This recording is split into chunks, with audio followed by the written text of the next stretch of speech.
Hello, my little cupcakes. I have a great story for you today. I'm going to read the words and then show you the pictures. The name of the story is Emma and the Whale. Hope you like it as much as I do. The old house where Emma lived had crooked walls and slanting floors, but Emma didn't mind. It was close to the ocean, and that was her favorite place to be. She lived in an old house that wasn't slanty floors and just wasn't that nice, but she loved it. By the ocean. After school, Emma always took her dog Nemo to play at the beach. They combed the shore for shells and stones and sea glass. At low tide, that's when they found their best treasures. Sometimes Emma saw whales in the water.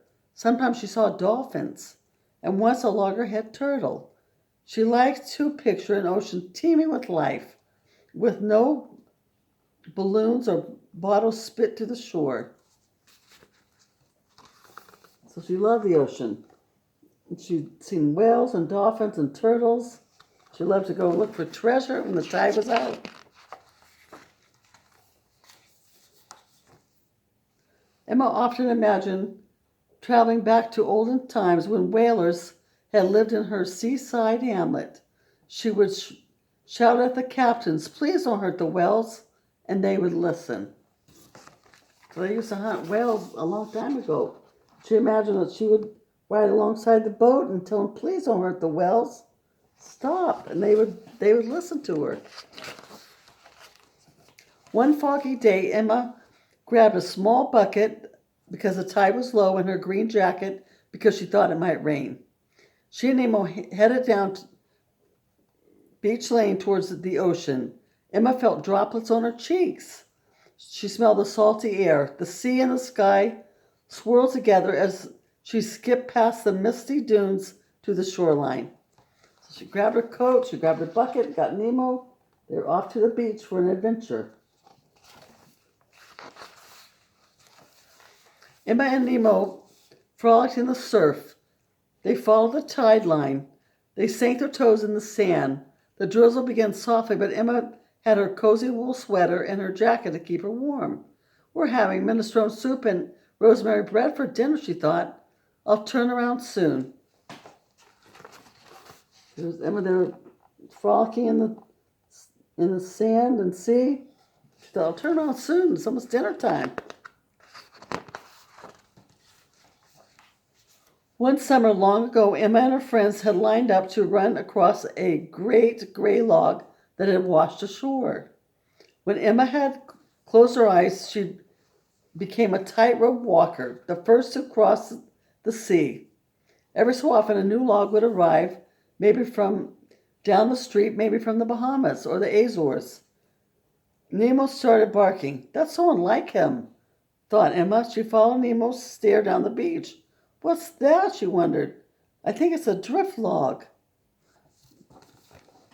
So they often walked across logs that washed ashore, and her dog Nemo was barking down the beach.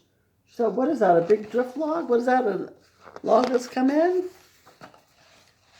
Then she realized it's not a log. It's a whale. They were going down the beach. She thought it was a log. She realized it's a whale.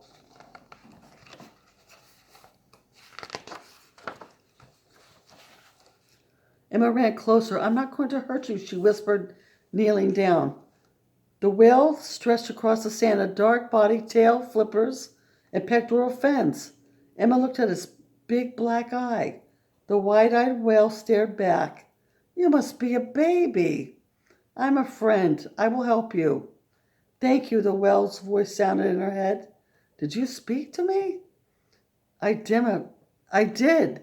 Emma felt the whale reply. She found a baby whale on the sand. And she said, "I won't hurt you."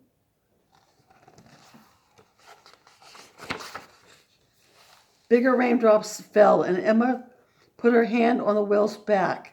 She felt it breathe. She saw its blowhole. Emma felt the suffering in that big body. She couldn't say how, but she knew the well was a girl like her. I have to get you back to the water, Emma said. So here's Emma with her hand on the baby girl well, saying, I have to help you. I have to help you get back into the water. Emma and the well watched as waves arrived on shore, uncurled and swept back to sea. The ocean never stops, Emma marveled. So she's waiting there with the well. The tide started coming in slowly.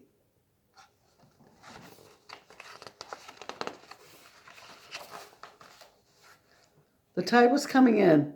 It reached a flipper. The water's rising, she said. Soon you can swim home. I'm scared. Don't be, Emma replied. Think of your pod and your family. Picture yourself swimming free. So Emma can imagine what the whale was thinking and talking to her. She said, don't be scared. You'll be home soon. She touched the little well. It's time. The well was even heavier than she looked. Emma pushed and tumbled onto her. I'm sorry, Emma. Eyes welled with tears.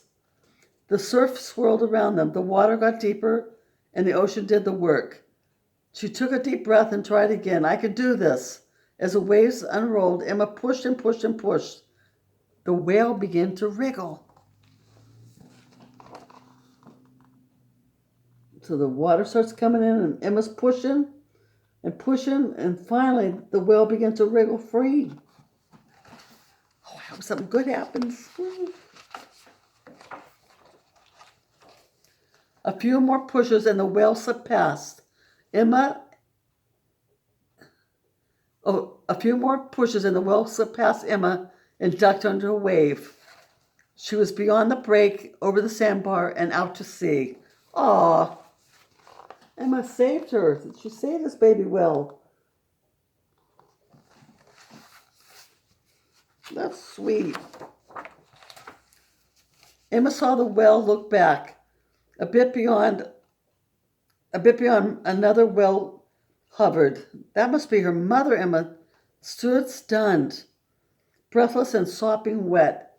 She watched the whale swim off together. Goodbye, she yelled. Goodbye, goodbye, goodbye. The whale song rang. Goodbye, goodbye, goodbye. So she shouted goodbye, and she could hear the whale's song, goodbye, goodbye, goodbye.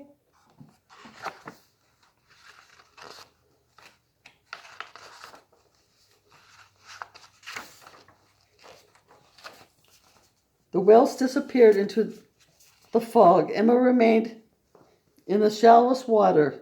Nemo lingered on the sand. Nemo, Emma shouted and ran to her dog. She hugged him tightly, and they started for home. She went and grabbed Nemo, and they started walking home. Wow, she rescued a baby whale. That's so kind of her. That night, sleep came easily, and Emma dreamed of the whale. Her legs wrapped around the whale's big back. They sailed through the turquoise waters beside pink sand beaches. Emma gripped the whale's back with her knees. Her hair was loose. Her arms reached out, and she was laughing. So she had a dream about the whale that night. She dreamed she was on its back, riding in the water. The end. I hope you like that.